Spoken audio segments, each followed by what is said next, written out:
what three housing market indicators concern you the most? So it always goes down to inventory, time and market. Is it a healthy market? So if you look at a lot of the numbers, it doesn't concern me because a lot of inventory is sneaking up, right? So people could read that negatively. There's an investment in an area, but if you can find a good deal, then you can build some innate equity, but it feels like dead money. At some point, I plan to be able to buy a house cash. If I want it, it's like, give it to me. I don't care what it is. But in the meantime, I want to maximize my earning potential. I just want to work on my craft and just not be distracted and building lots of businesses. We've obviously in this country, largest transfer of wealth. Baby boomers just coming of age and buy a business.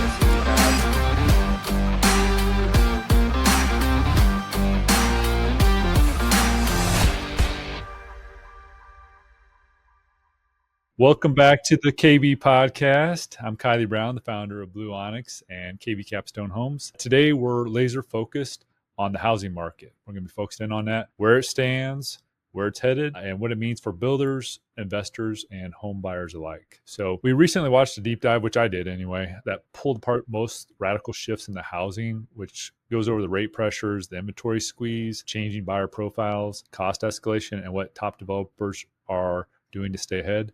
Over the next hour, we'll decode the signals you'll need to act on right now, whether you're prepping to build a subdivision like us, building a personal home, or structuring a development deal. So let's get into it. So first off, we got some of our team members here. We got Daniel Patrick, Andrew Clements, and good old Giovanni on here. So Gio, let's get started with you actually.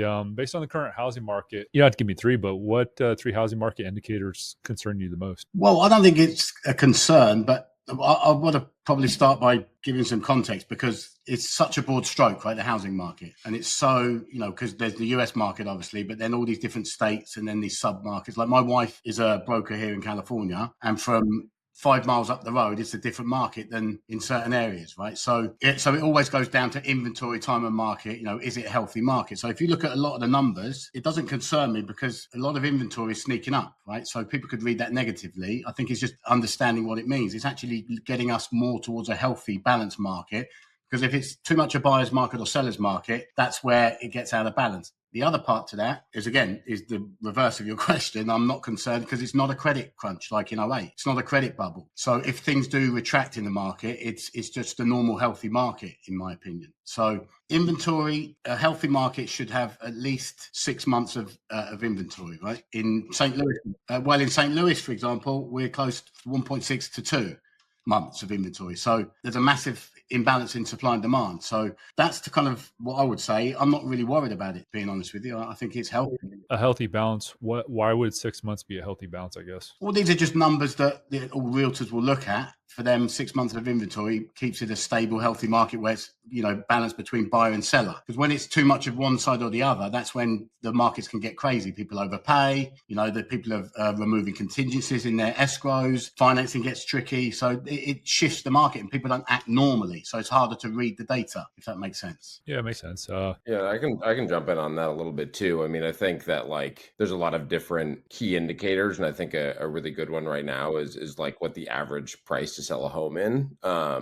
We saw something wild in COVID where in peak of 2021 it was 4 days, and now it's 44. And I think that we're kind of living in this area where things were so crazy for, a long amount of time post-COVID that you don't remember what normal used to look like. And, now the norm is kind of that anywhere between, 30 to 50 days, which it should take you 30 to 50 days to sell your house, right? It's a massive purchase. People should be looking around. It shouldn't be this frenzy where people are, jumping in and paying a ridiculous amount over ask. And I would say that on average, most housing prices, based on the research I did, they're all up kind of 1%, 2%, 3% based on the markets that Gio was talking about this year. But, it's not some astronomical number up. Housing is something that should be consistent for people. And, I think if anything, it's going to create a little bit better of an environment, for buyers, not to have to get in there and move and shake and pay ridiculous numbers over ask. They can kind of come back to what the reality used to be post-COVID of this is the asking price. We're going to be kind of near that number. And, there's going to be, a few less buyers, but I don't think that that's the end of the world. I think that,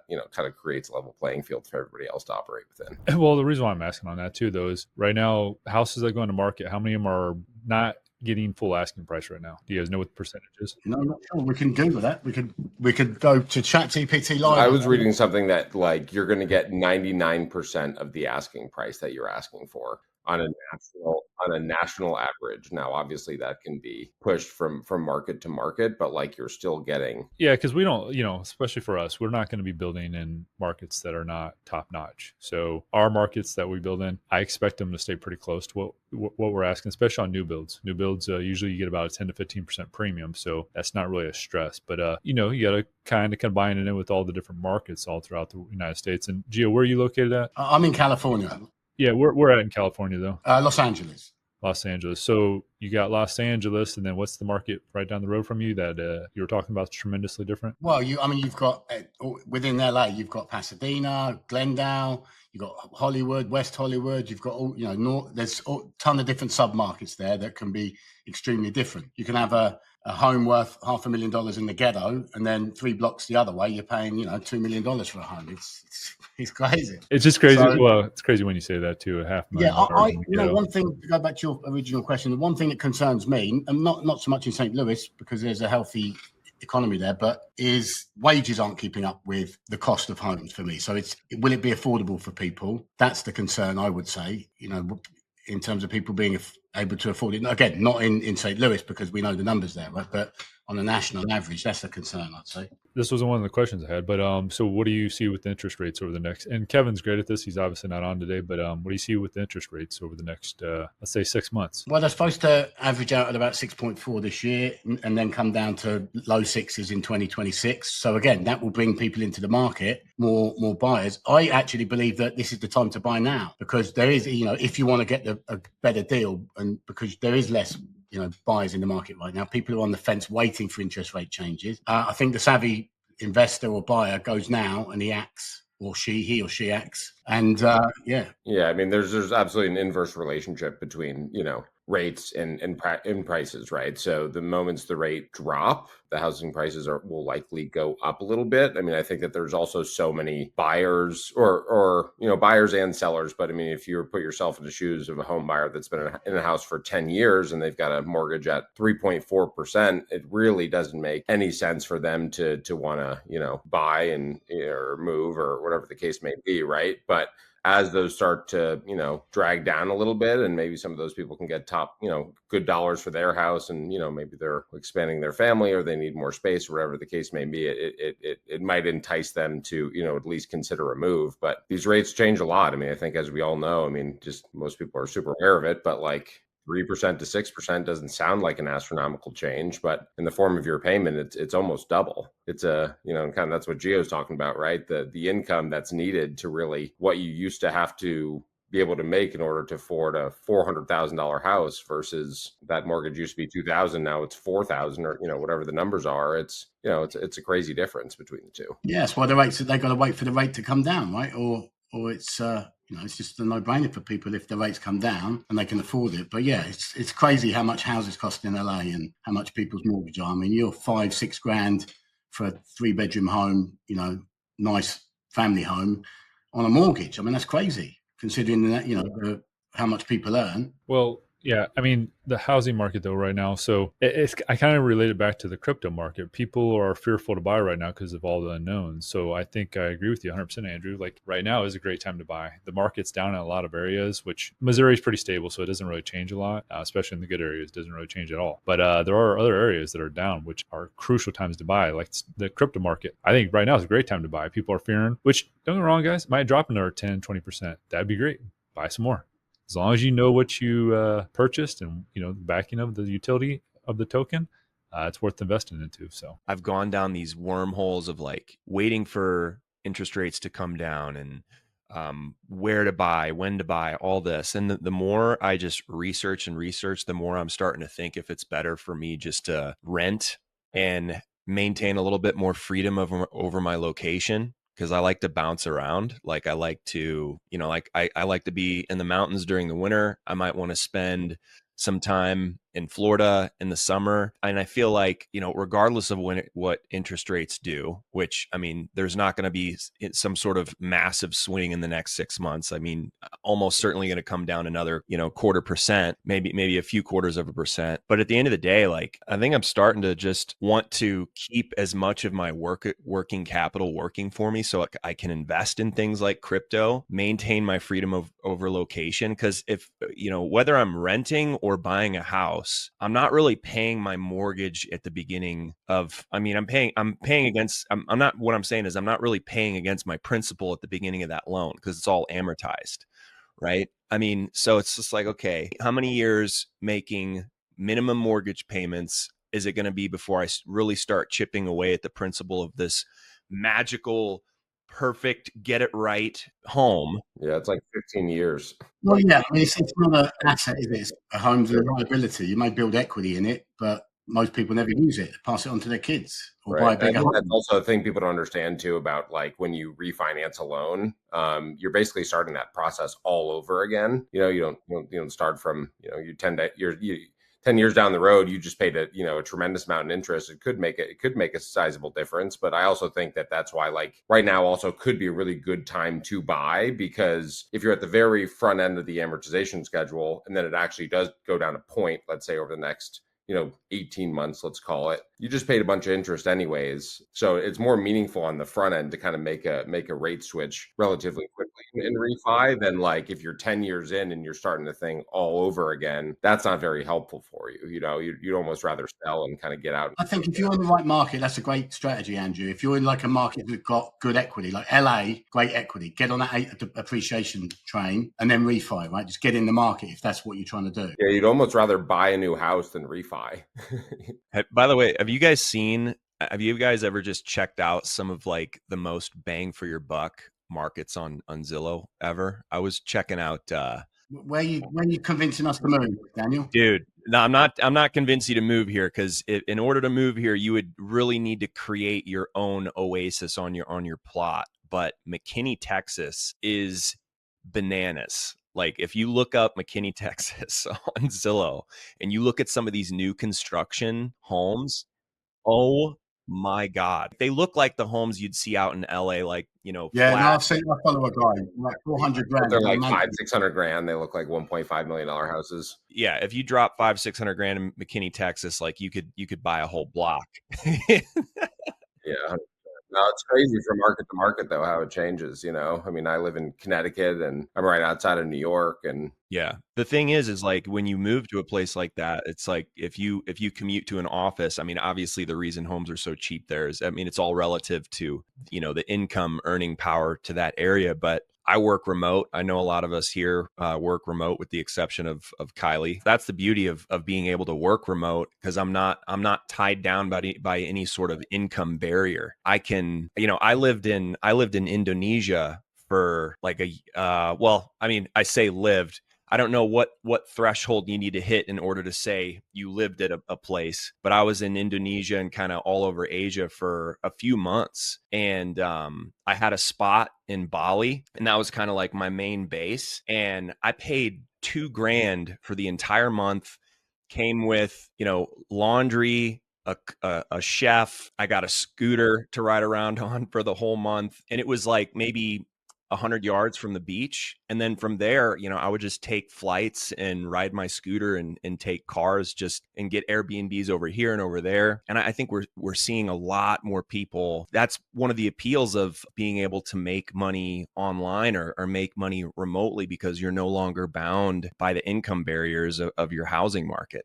Yeah, I wonder if they can quantify that. How many people in these states that would have normally bought homes here or rented in the US that now, because of this remote lifestyle, can go remote and become a digital nomad, and they don't need to put that money back into the economy. You know what I mean? Here, not to change gears quickly, I've read something from NAR, which is interesting, Carl, and this is about new homes. Existing home sales are up 6% in 2025.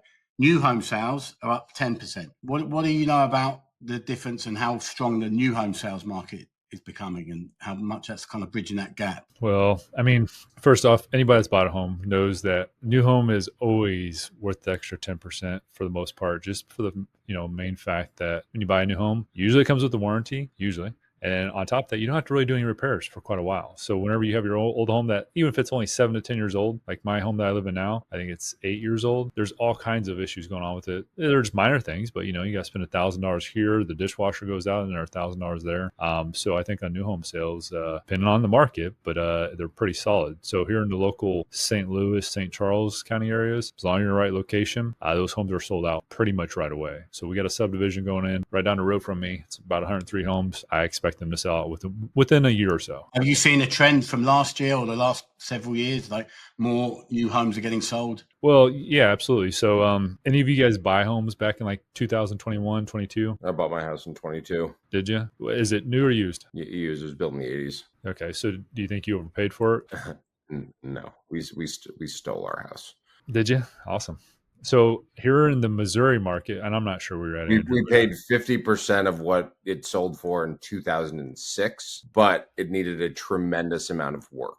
So I'm an all equity kind of person. I'll never like overpay for something, but I'll get into that later. But like people also need to be searching for deals. Like you can accept what the market statistics are, but like if you look long and hard enough and try and find something, or whatever the case may be, that there are always deals. No, you're right. It's just hard if you got a certain like school district or territory you want to be in. It's hard to find deals and so in 21, for example, or 22 or 23, home prices, especially for used, was insane. I remember trying to buy a house, and this wasn't for me personally, but it was for our investment that we're doing for $300,000. It went up over $400,000 and sold within one day from the day it was listed. Just insane. The market was crazy back then. That was during, the COVID days, but the new home prices, they've been pretty consistent. So I do see a little bit of a spike in them right now. So we're on a little bit of a high. Hopefully it doesn't come down, but if it does, it's expected. So here in Missouri, though, we don't spike too much. We're not a 30% spike in a year. We're talking about like a 3, 4, 5% spike. Kylie, I don't want to derail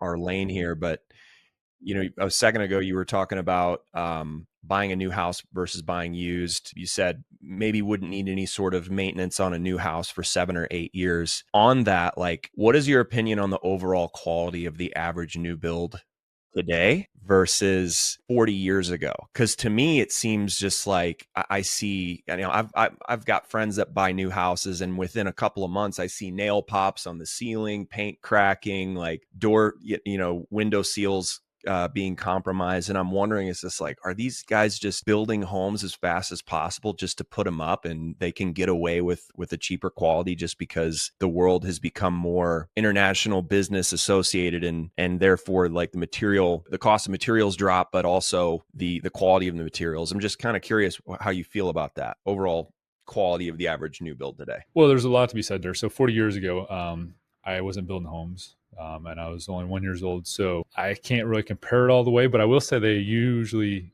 use pretty good material back then. Not saying they don't now, it's just completely different. So on the material list, there's a lot of different materials out there that you can utilize. So you're in Utah? Yeah. All right. So Utah has tremendous swings in weather as well. You guys, what's your cold weather look like? Like you down in around 0, right? Oh yeah. I mean, I haven't really ever seen it in the negatives here in the valley since I've been living here, but yeah, it definitely gets down.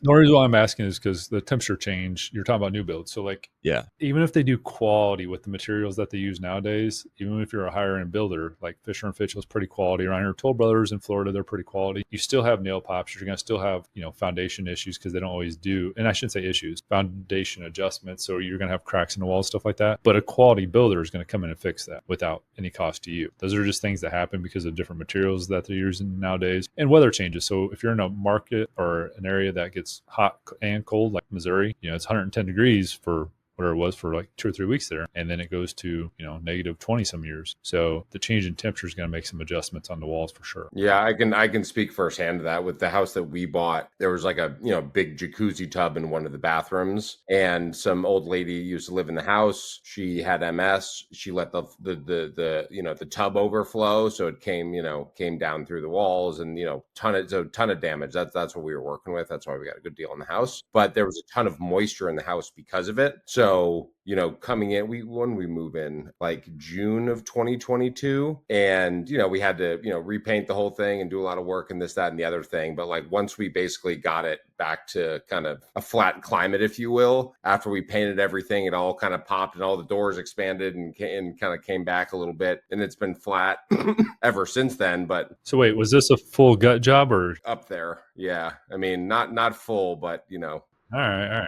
Well, it gives us a little more perspective. Sorry. Did it have those 80s hollow doors with the cardboard inside?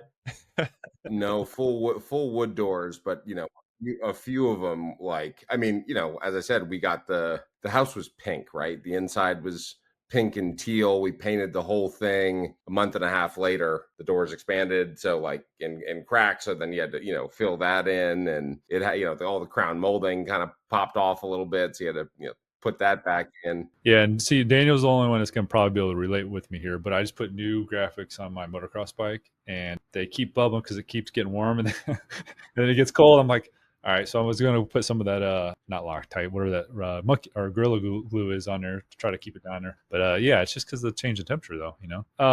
Can you stand up today, or you still? Daniel, quick question. So you're talking about just doing basically rentals.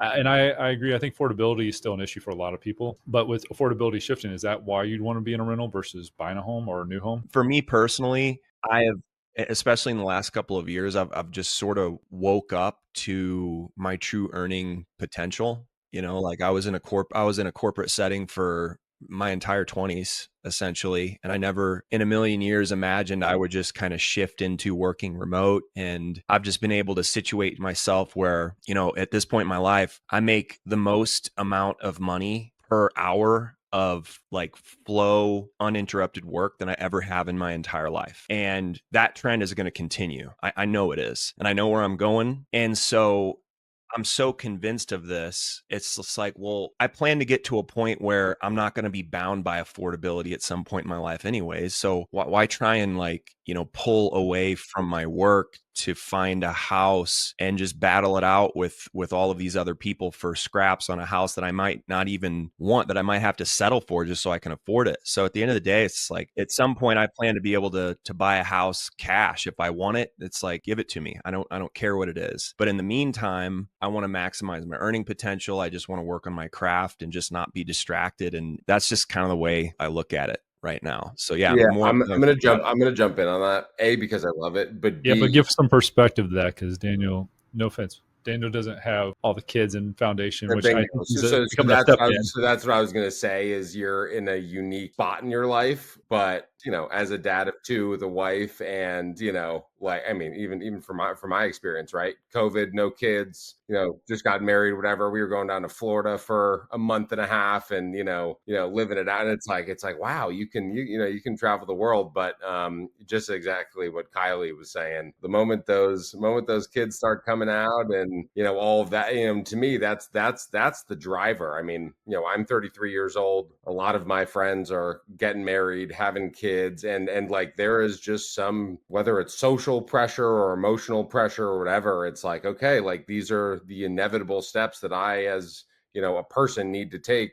Got married, I'm having kids, I need more room, I need to put them in, what Kyle was talking about before, the right school districts, and that's, to me, what is like the ultimate driver between a lot of these like marquee markets going upwards, right? These people want to be in these areas to raise their family, right? Instill the right values in them, have them in the right school districts, et cetera, et cetera. And a lot of people are fighting to be in the right areas, right? Like that's why, some people might overpay for a house a little bit, because the value of the school systems and the downtown and the sports teams and this, that, and the other thing, like as much as they're buying the house, they're also buying the community in which that they're going to, right? And the better the community is, the more likely they are to want to be there. And everybody's trying to level up to some degree, to raise their family in the right environment. So I just think it may be a broken system, and this may ruffle some feathers, but I'd love to get your guys' perspective.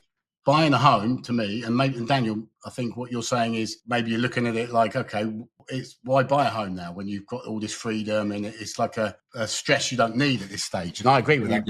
You don't need to buy a house. Like there'd be no reason to lock yourself No, and we can. I've lived in 7 countries with my wife and 2 kids, so you can do it abroad. Like you can create any life you like. But my question is this, and again, I know new homes. Everybody is kind of the backbone of America, but do you guys see buying a home as an investment or the wrong thing? Because Grant Cardone, if you guys listen to him, what he says about buying homes. So if you've got 200 grand and you don't have any investments or passive income, are you going to go and put that down on a home to take on more debt, or is there a better way to do that? All right, I'll open the floor to you guys. There's no way in hell I would do that. I would. Yeah, I have I'll just jump in on my answer. I think if you, based on everything that I just said, there's an investment in an area, but if you can find a good deal, then you can build some innate equity. But I have a tremendous amount of equity in my home, but it feels like dead money, right? Like could do a home equity line of credit. I could pull 100,000, 200,000, 300,000 out, et cetera, and dump it into other real estate or other investments. But it feels a little hairy to do that. Real estate still feels a little frothy to me. It's all about the deal. But to me, what it kind of represents is money that I am accumulating, as far as net worth and in my house goes, and it will transfer from house to house, right? So I can take this equity and then I can buy my next house, and hopefully I can get some equity in that house, which will allow me to then buy the next house. So hopefully by house 4, 3 or 4 or whatever, that house is free. So that's kind of how I look at it. If you can buy the right deal, or you're putting yourself in the right market or whatever. But that, because the house, the down payment of a house is significant, right? I mean, what about using that money then and doing it maybe delayed strategy? You use that 200 grand, you buy some multifamily, you build some passive income, then you buy the home, and the passive income pays for the home. And that's a whole different ballgame. I've been looking for years. It's something I would really like to do, but I don't feel like I've found the right deal yet. But I agree, because it's. We obviously know how much the houses cost in Connecticut, 300-400 grand equity in there, Andrew. That's like some markets. That's a whole house. If you ask any wholesaler, they will tell you the best deals are off-market deals. Yeah, I was gonna go into that too. Any of those guys, and an absolute top respect to people that just dig and scratch and fight for off-market deals all day long. Because I don't know about you, but I'm not trying to make 200 phone calls a day to find somebody who's coming of age so I can creative finance and assume their loan. But if I were wanting to buy a house, I think that's the route that I would go. Then yes, you're talking about home wholesaling though. So and remember, Daniel, there are other ways of wholesaling. So let's say you went and found a piece of land that was off market, and you went and got it entitled, like what we do in development. Sure. And then you sold it to me, even as a developer, you could make 6-7 figures off of that one wholesale deal. Do you that? And I definitely feel like that is a very little talked about way of doing real estate. And until you were in my social circle, I've never heard of anybody doing that. And I think that's great news for a lot of people who aren't afraid to get their hands dirty and find creative ways of building immediate equity into be it a parcel or a property. If you can find buildable land, but how in the world would someone without any experience, is the entitlement process, would you describe it as something that's very complicated for somebody who's just learning from the ground up, or do you feel like it's just, fairly doable for the average person? It's definitely worth having a mentor on, I will say that. But with that being said, if you find the right engineer in that jurisdiction, they're going to do the vast majority of the work for you. You always want to look up the process, but having a mentor does mean a lot and will stop you from running into so many headaches. But if you have the right engineer, I don't have to do a lot of work on that side. That could be a podcast in itself, that whole topic, Kylie. Absolutely. And there's people out there that have programs, which, I'm not going to sit there and advertise for them, but Cody Bugan's one of them. They have a great program, Allied Development. He does some kind of the same thing, but not really what we do. But he has, a good program out there. And back to what Gio said real quick, I don't ever believe a home is an investment. Now, people might argue with me on that. You're never going to get your money back out of it. I will kind of agree with Grant Cardone, which I'm not a big fan of his, but nothing against him. It just, your home is not an investment. It's somewhere where you want to live, where you want to raise your family. And for you, Daniel, it's a little different situation. Same for Gio. That's cool. You got to move to 7 different countries. That's not the typical family. So I think for them buying a new home makes sense because they'll be in a certain area that they love and they'll spend the next 7 to 10 years probably in that home. That's what the averages are. 80% of America lives within 15 miles of their mom. Within their mom? Within their mom. Yeah, I'm not that's how you get your laundry done. Most people are very close to home still, you know. I do my own laundry, put it that way. That is I'm not going to argue with that statistic at all. I wouldn't be surprised if it were much higher in certain areas, because I know growing up, not one of my childhood friends is not back in the same Yeah. 50-mile. Yeah, and I mean, I don't know. I mean, even I feel like I live in Connecticut, which like you can call like a kind of like a coastal elite kind of like LA, and like just kind of more. I don't want to call it free spirited, but grow up with a lot of people that are well educated and like, oh, I'm moving here, or I'm going to college here, and and you see it, and then once again, I'm 33, and they all start coming back, but I get it though, as as a father now, like it's incredibly hard to raise your family, far away from people, right? It's hard to meet people too. It's hard to get out there. It's people do what's comfortable, and what's comfortable is typically what they know and where they've been. Well, Gio needs to move closer to his mom, because last week, if you didn't watch the podcast, you got to watch it. But Gio doesn't have any pants on, so That's right. Well, you see, I've got to do my own laundry, so I have to be selective. But Carl, finish what you were going to say. Like, obviously, you don't think people should buy a home. Like, give us a context into why and what maybe they should do. Well, and I'm not saying get into multifamily. There's a lot of other investments out there that are well worth putting your money into, that could give you a return that could pay for your house, kind of like what you're speaking about. But it being an actual investment, explain to me what an investment is. The definition of investment is something you put money into with the expectation of it going up. Obviously, on investment, you can lose money. But when I'm buying my house, I'm not expecting it to make me money. I'm expecting it to basically be a place where I live. Probably will end up losing money if you don't buy something that's a little bit newer. But if you buy something that's newer, yeah, you can turn around and sell that within 5-10 years and probably make money off of it, because you didn't have a lot of overhead. And maybe Andrew bought his right, but if he spent, let's say, $300,000 in that house and he put $150,000 into it, he's still got the carrying costs, mortgage payments, and everything else. He's going to be well over $600,000 if he lives there 2 or 3 years. And if it sold for $600,000 back in 06, which I don't know the numbers, but he's not making money at that point, even though he bought it for half the price.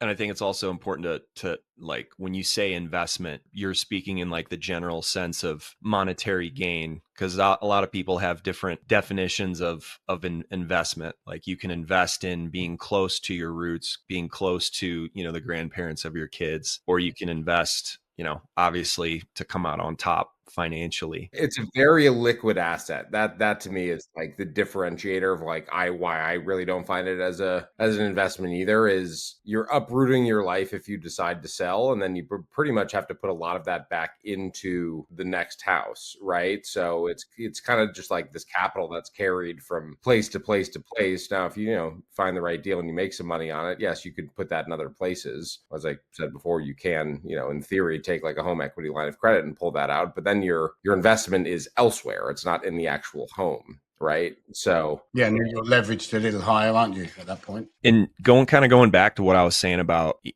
I feel like it's becoming more and more popular to uproot yourself, and maybe that's just me, but obviously there's no argument that there's I mean, people aren't moving into LA. I mean, they not in droves. I think last I checked, certain parts of California are actually losing their population because those people are moving inward. I know here in Utah, and I'm originally from California, but I came here before it was cool, but people from California are coming to Utah in droves. It's insane. And so it kind of begs the question, and even here in Utah. So for someone who has just already been here and been rooted in Utah, meanwhile, you have all of these people from California and these coastal cities moving into Utah, building these big houses, driving up the values of home, making it even harder for people that grew up here to afford a house. And now they're which area in Utah? Which cities are you seeing? I'm in Sandy, Utah, and it is like they're coming to Sandy, and the people that grew up in Sandy are not living in Sandy. They're moving north. They're moving towards places where several years ago you'd be like, no, I'm not moving there. And so it kind of makes me. What's the closest city? To me is Salt Lake City. It's like Salt Lake. Yeah, 20 minutes north. But even north of that, like in Ogden, Utah, which, Ogden's beautiful, but the crime there is out of hand in certain certain areas. Like if you look at a map, you'll go from less than 1% risk of being the victim of a violent crime, and then you go maybe a mile in a different direction, and it's a completely different story. And those areas here are getting better, but through this session, it's making me think, how can people identify areas that maybe aren't the bee's knees right now, but will be? Because these, like I mentioned, Provo, it's starting to become a hip spot, or not Provo, Ogden, starting to become a more and more of a hip spot for younger people trying to find affordable homes. So it's just like, okay, what sort of key performance indicators would someone need to look at to say, I can buy a house here, it's affordable, but I know in the next 10 to 15 years, like this is going to be a happening spot. Chesterfield is a great example of this. I mean, 20 years ago, you didn't have all of those designer shopping malls and stuff like that. You know what I'm saying? And I think, Kylie, what could someone look at to have an eye towards the future in that sense? On what the value of the home is going to be worth? Well, not only that, just what markets are going to appreciate in the next 10 to 15 years. Like, how do you find Austin, Texas before it becomes Austin, Texas? yes, Yeah, exactly. you can look at like projects in the pipeline, entitlement stuff, right? That gives you an idea of who's trying to build there, who's coming to the area. Yeah, I mean, there's many different markers you want to look at. Obviously, you guys, like, you're right, Daniel. So Chesterfield, 23 years ago, coming down 64, it was stop signs going down through there. So, and it was all of a flood zone. So once they put in the levees down there, and they basically built the whole levee around downtown, what you would call downtown Chesterfield, it's exploded over the last 20 years. You have every major shopping center down through there. Now, knowing that was going to happen, I probably wouldn't have predicted that, but that was 20 years ago. So when we're looking at future markets, we're looking where growth trajectories are going. So we know they're headed westward. We know where some of the big markets are going to be at, like Wright City even. Yeah. I hate even saying this, but like, it used to be kind of a crap hole. Yeah. We're building out there now. We got a subdivision out there. I went to school 4 or 5 miles from Wright City. So it wasn't too far from there, but you would never have thought anything about Wright City. But with everything that's coming in and the growth trajectory, I think Wright City and Forestell, all those areas, they're going to become huge hubs. They're going to have all those big shopping centers in the next 5-10 years. And you mentioned Wright City. One of the reasons that like the home builders that we're working with are out there is because of that new meat packing plant. I think it's right, the meat packing. Yeah, that's what I was going to say. Big corporate is a huge driver. Huge driver. I mean, all those companies moving to Texas, that really sparked it, right? Well, it almost brings in $1 billion worth of revenue a year, so it's going to employ quite a few people, and the growth. Yeah, and a saying we used to have, I used to be a net lease broker doing retail net lease deals, and everyone in the industry would say retail follows rooftops. So these are good examples. New homes getting built, retail come in, all these guys, and it just compounds. Right, new companies come in, and that's how it starts.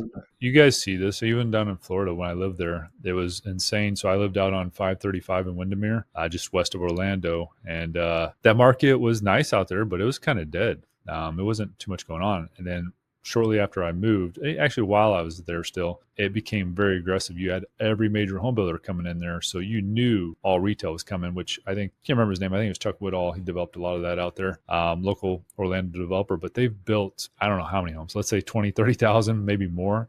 And it's not slowing down. I think they're overbuilding down there, but it's just my perspective. I don't know what all's going on because I'm not studying the Orlando market right now. It is crazy though. I mean, I kind of love conceptually what you're talking about, Dan, because there's so many markets that fit this kind of like profile that you wish you had the insight to, but like it's like a 20-year wait for some of them, right? I mean, even like, I'm close to the Hamptons, right? And everybody's heard of the Hamptons, but like the Hamptons wasn't even close to what it is now 20 years ago. Properties that are selling for 10 million now, you get them for $1 million, 20 years or whatever, X amount of years ago, right? And it's just flown through the roof. You're talking about Utah, like some of those hot spots in Wyoming out near Jackson Hole, and Vail's been hot for a long time, but now Jackson Hole's, the Yellowstone Park. There's some like development out there, right? So like, how do you pick these markets? I remember, I don't know if you guys like seen this on social media, but there's just one guy that like had like this like strategy, and he was talking about how he's done so well. And he's like, yeah, I literally have the simplest like strategy in the world. I just pick like a major metropolitan city. I go out 75 miles, I buy a bunch of land, and I wait 20 years. Well, let's clarify the difference there, though. But there's a big difference there, though. That's a land banker, which is fine. There's a lot of money to be made there. And like Daryl Carter and all those guys down in the Orlando market, that's what they do. They're great at that. That's their special. They'll buy it 20 years ahead of time, sell it, and make millions and millions of dollars off. That is not really my realm. That makes sense. Yeah, the time I get in the market, it's already getting hot. You know, a lot's coming that way. So it's a little different. But and not a lot of people have 20 years to wait, right? Like that's dead. I mean, once again, I'm 33. I don't know how many times I'm going to say that on this damn podcast, but if I wait 20 years, I'm 53. No, it's a great long-term strategy. But what you were talking about earlier with the land, that's more like your value add. You're going in, you're forcing the value on a piece of raw land with entitlements, and you're flipping it. Boom. You're creating the equity and the entitlement stuff. I mean, as Kylie and we'll know about that, real value is created there. There's a lot of value in that because if you get the entitlements, I can build what I need to build there. So if it's single family like homes or if it's attached villas, whatever it is, you already have it approved for that, which what are all home builders want? They're basically wanting shovel ready. But if you have all the entitlements in place, that saves me approximately 1 year worth of work. Depends where you're at. If you're in Florida, there's certain markets that could be done in 6 months. But in Missouri, 12 to 24. If you're here in Wildwood, I hate to say, but probably 36 months on certain aspects, if not longer. Kylie, just generally speaking, and I don't know if there's a rule of thumb here, but generally speaking, how much does getting a piece of land fully entitled and approved for its intended use increase the value? And I'm like a percentage is what you're asking? Yeah. And I know it must vary, but say for example, in Greater St. Louis, I mean, on average, how much does it increase the value of the land? It varies a lot, but anywhere between 20 to 50% just on entitlements, because you got to understand it gives that process that you took it through. It depends on the home, how many homes you can build and everything else. There's a lot of variation there. So like if it's a high density area, there's a lot of money to be made there. A lot of money to be made. Let's say you find, let's take the lower end of that range that you gave. Let's say average American in Greater St. Louis finds a buildable piece of land, but it's raw dirt. They want to build a house there, and their projected increase of value after getting the land entitled is 20%. At that 20% mark, is it still economically feasible for someone to hire an engineer to do most of that and those entitlements for them? Like how much of that 20% would the cost eat up of that? Oh, no. You're talking about pennies usually. So, really? Yeah, there's not much on that side. So like entitlement cost, you usually could calculate it out for about $3,500 per lot. Usually, it depends on where you're at, but that's about an average. So let's say you have 100 lots, you do the math. It's not a crazy amount of money, but it just depends, on what you bought the land for. So let's go with the example. Let's use Serenity Woods, right? Wright City. It's a project we're doing over in Wright City. You got 127 lots times 3,500 is about, and I don't even think we spent that. I think we're probably closer to 280 on this one, 280,000 on the entitlement process, but it would be $444,000 in entitlements. But you bought the land for 1.2, spend about 400,000 on it, which I've only spent about 280. You're into about 1.5, give or take, even 1.6. You can turn around and sell for probably $3 million. Builders need that. They want that land that's ready. They go in there and just start jumping in horizontal, because horizontal construction takes only 4 to 8 months, depends on, how many acres it is. And then they go vertical. So they're not waiting that additional 12, 24 months, whatever it is, to get all the entitlements in place. Why don't home builders want a piece of that pie? Like if it's so simple, well, not that it's simple. Well, no, timeline, dead money, they've got money tied up in raw land and entitlements. They're not using it to build homes and sell homes, are they? It kills their numbers. So they got all that money, exactly what you just said. So if you got money sitting out there, $5, $10, $15 million on a project, it's sitting there for anywhere between 12, 24, 36 months. It's dead money for them. So they will make more money in the long run if they did that, but all they care about is their bottom dollar. So if I'm building home or lots for Fisher Homes or Lombardo, whoever, they just want to know how much can they pay for that lot, which is either shovel ready or it's entitled, and they just got to go ahead and put the infrastructure in real quick. It makes it so much easier. I think it'd be great to give people a breakdown of the percentages, because I find that to be super helpful. Of like what are they looking to pay per lot, and then what is the total housing cost and development going to be, and then what are they projecting to sell it for, and what's their margin there? Okay, so what do you mean? So like how much is the lot for the whole cost of the house? From my understanding, it's roughly they're willing to pay roughly 20% for the lot. Yep. 20 to 30%, depends on where you're at. Right. And then it's roughly 55% for the total housing cost, which leaves you at 75% for the overall cost of the home. And then they're looking to sell it for 100%, which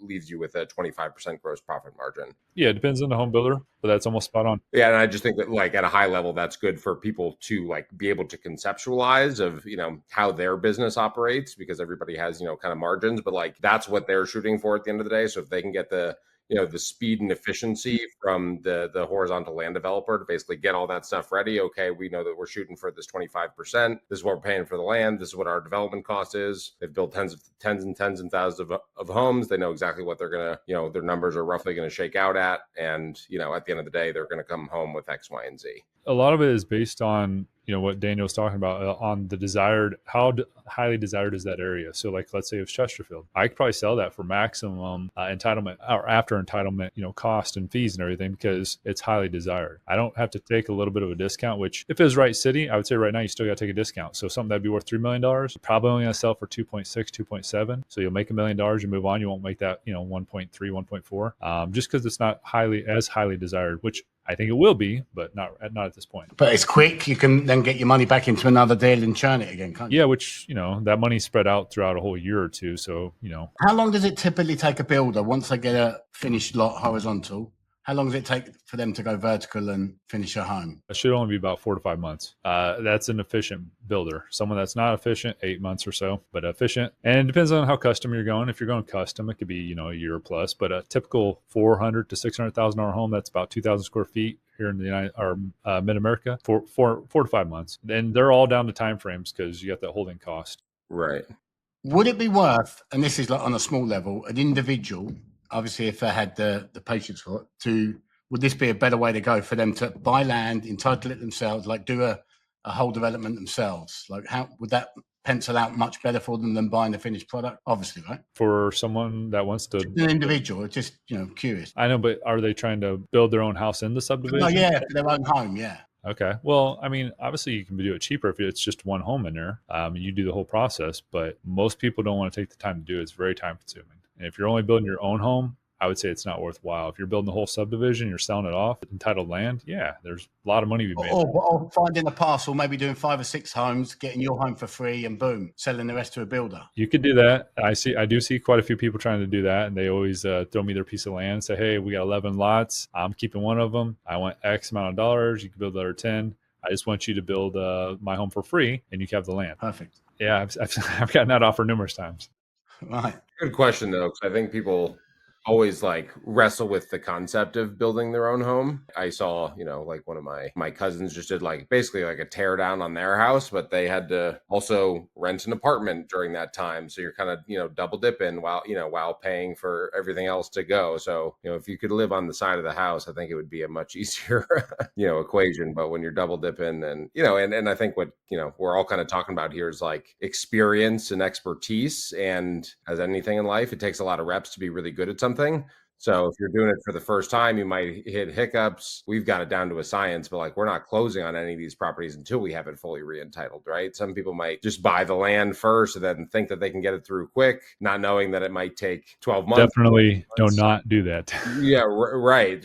But you see all these gurus online telling you what to do, man. and you I've been there. Yeah, right. You make one bad turn, and what your grand plan was kind of gets squashed, right? Yeah, just give you an example, and not to even throw anybody under the bus. I'm not going to mention names, but here in Wildwood, I said I was told I'd be in the digging by December of 2023. Okay. And I had purchased the land in August of 2023. It is almost December of 2025, and I'm still not in the dirt. But I only purchased the land because I was told that. And I've never bought a piece of land ever until it was fully entitled. But it was just a small piece, so it's not a big deal. But any big pieces of land, absolutely not. I'll never do that. Never. And that tells you even I still make mistakes here and there, but most of the time they're minor. This was only $140,000 piece of land, so it wasn't too big of a deal. But still, you get. I'm assuming all your land, Kyle, is off market, right? No, we'll buy on market stuff, but we have this one for 100. Why would an owner then of land lock up? How long is the entitlement process? 9 months average. So I'm still not done with all of Rice City, and we've had that one for almost 2 years. But I had it approved in 14 months. Right. So yeah, but let walk through that process. You find a landowner. Yep. You put the under contract with him. You give him an earnest money deposit. But if you're not close, and they're going to lock their piece of land up for 9-12 months while you do the entitlement process. Yeah, absolutely. I get that if it's off market, but if it's on market, why would somebody do that? And wait that long? Because if it's off market, let's say you got $100,000 deposit, and in a year you don't get your entitlements, well, the guy makes $100,000. If it was land he wasn't going to do anything with anyway, that's a no-brainer. But if he's motivated to sell it, Like, why would he lock it up for that length of period? Well, depends on the piece of land. So there are certain parcels that people will not do that on. But a lot of the land that's worthwhile, they understand that it has to be entitled first off. So not saying you have to have this, but vast majority of lenders, any smart lender is going to want it to be entitled before they purchase it. If they know you're building a subdivision, that's your only purpose, or if you're building retail or residential or commercial, whatever it is, they're going to want it to be entitled because you cannot do anything until it's entitled. So without it being entitled, if that takes 2 years, but you're going to receive $2 million, won't you wait that time frame? Because right now it's not worth anything. It's not entitled. It's not. And do you ever, is there more than an earnest money deposit? Are you paying some extra money throughout that process or no? Oh, absolutely. So let's go with the average of probably $25,000 I put up. You got some of them that we put up $100,000, $250,000 or more because we got some big projects we're working on. But average is probably between $10,000 to $25,000 we put up. During that, we engaged the engineer, which that could cost you another 20, 30 grand. It doesn't cost that right off the bat, but over the time frame of the whole entitlement process, 20, 30, 40, maybe 100,000 plus, just depends on how big the land is and how long the process takes. Then you got to engage geo work, which, that's usually pretty quick. It's usually pretty cheap, maybe 8 to 10,000 on average. And then boundary survey, topo survey, and a lot layout, which the engineer handles. But is this all done after you've got a really good, warm feeling about this deal pencil? Like you've got a Usually what I'll do first, just so I know right off the bat, is I'll put it under contract. And as soon as I have it under contract, I'll have the engineer draw up just a real roughed out site plan. So I'm like, okay, we could probably fit 150 homes on this site. Once they have that in place, I go meet with city council and I get feedback from city council. So I know, hey, they like this, or hey, they hate this, or like, for example, Bates Road over here in Dardine Prairie, they want us to keep an R1 zoning. Fine, we're great with that. We could build 28 homes over there, and we think they're going to approve it. Will they? We don't know, but we got a great opportunity for them to. And we had the vast majority of the neighbors come out over this last meeting that support it. What would be the typical thing then that would stop entitlements going through with the city? I don't know if there's anything typical. Obviously, if the neighbors don't want it, that stops it relatively quick. Not saying it still can't be pushed through, because City was still pushed through, even though our neighbors opposed it, but they want development. And we gave them a bunch of reasons to want it more. Obviously, taxes is first off, but we made sure the water stayed clean. We made sure we put up all the fencing. There's a lot of different things that we put in place. So what would stop it? City council opposed it. You maybe couldn't get the road entered in on the right area where they want it, like coming off the road that they wanted to come off of. Rock, because your cost starts getting out of control here in Missouri. And Florida, it's more fill. So there's going to be many reasons that it doesn't make sense because of cost. But entitlement process, if the city opposes it, and it could just be one person, it could kill the deal. Right. Interesting stuff, yeah.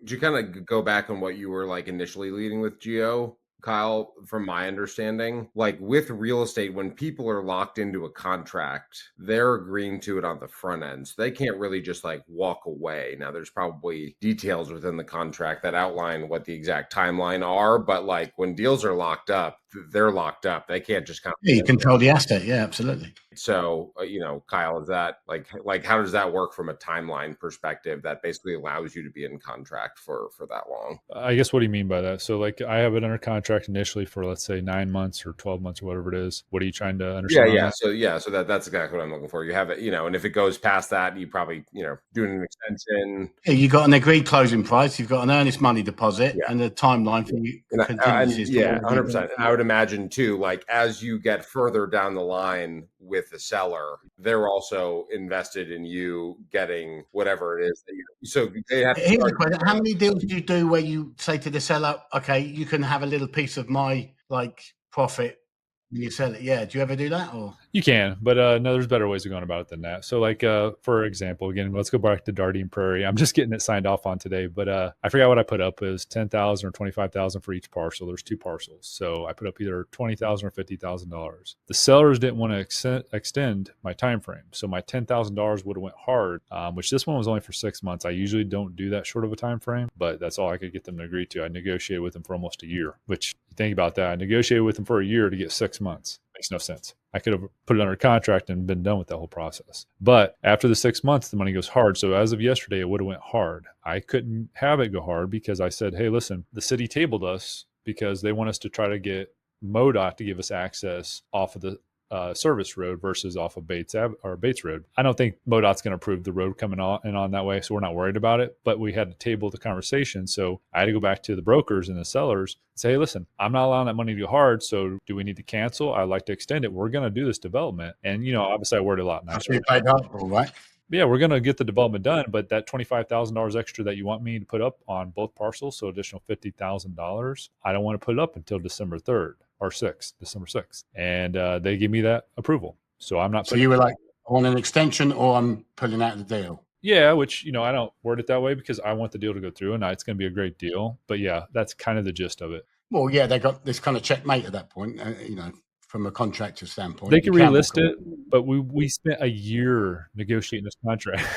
That's what I wanted to touch on is they're too far down the road, right? They'd have to start the whole thing over again with somebody else. And, Kyle can speak way higher level on this than I can, but like they would literally have to start from zero with somebody else. Like it wouldn't be the same people at the municipality or whatever. Like you'd literally have to do everything all over again. And guys, just to clarify on that, this was the longest negotiation contract I've ever had on a deal. Usually you're in within 30 to 60 days, not a whole year. So it was pretty wicked on that one. But that's the whole point, right? Is not buy it beforehand because it just takes all the risk out of it. Once you close on it, you know exactly what you have and you can move forward.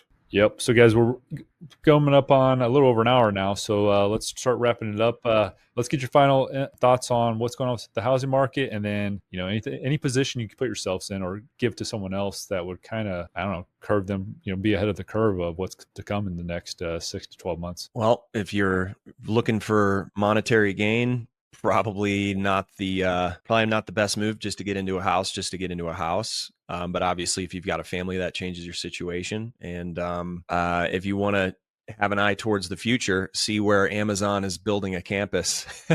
So it's going to be buzzing in the next 5 to 10 years. Yeah, I can jump in here. I just feel like generally speaking, if you're kind of waiting for like home prices to crash, you might be waiting a really, really long time. Things are too stable. They've come down a hair, but remember how much they've gone up, post COVID. This is when rates were intended to go up to bring prices down, and that never really happened. So if rates go down, the only place that housing prices are going up. But, once again, this housing thing is as much or more emotional than it is than anything else. And people are looking for the right areas to buy in. They're looking for places to raise their families. The millennials, our kind of general age group between, I would say, Dan and I and Gio are, Kyle, you're probably a millennial too. To me, you got the gray hair in the room, but you're still a young guy, which, is all the credit in the world to you, man. But, that's what basically people are looking for. It's all market driven. So looking in the right places, try and find a deal. But if you're somebody who's looking to buy new, you're doing that for a reason, right? You're saving on the costs over the, I would say the next 5 to 10 years. It's stable. You don't want to do a lot of work to a home. It makes a tremendous amount of sense, but find the right people to help, consult you through this if you are looking. But things are super stable. And at the end of the day, there's a 5 to 7 million unit housing shortage going on right now. The supply is still and will continue to be through the roof for the foreseeable future. Yeah, I would close with stating we're not in a crash. This is not, this isn't on the horizon, in my opinion. We're really just seeing a supply reset, and housing is stable, like you said, Andrew. Personally, this is the opportunity for smart investors and first-time buyers. Hesitation hurts you. I'd get in the market, move, and then I'd look to refi. Again, take that with a pinch of salt, but that's what I feel like. The market's stable. It's just getting more sensible. So yeah, be patient and pick your time and then go for it. Absolutely, guys. Well, appreciate your time today. And like always, thank you, Yeshua, for letting us have this great conversation we had today. And we look forward to chatting with you guys next week.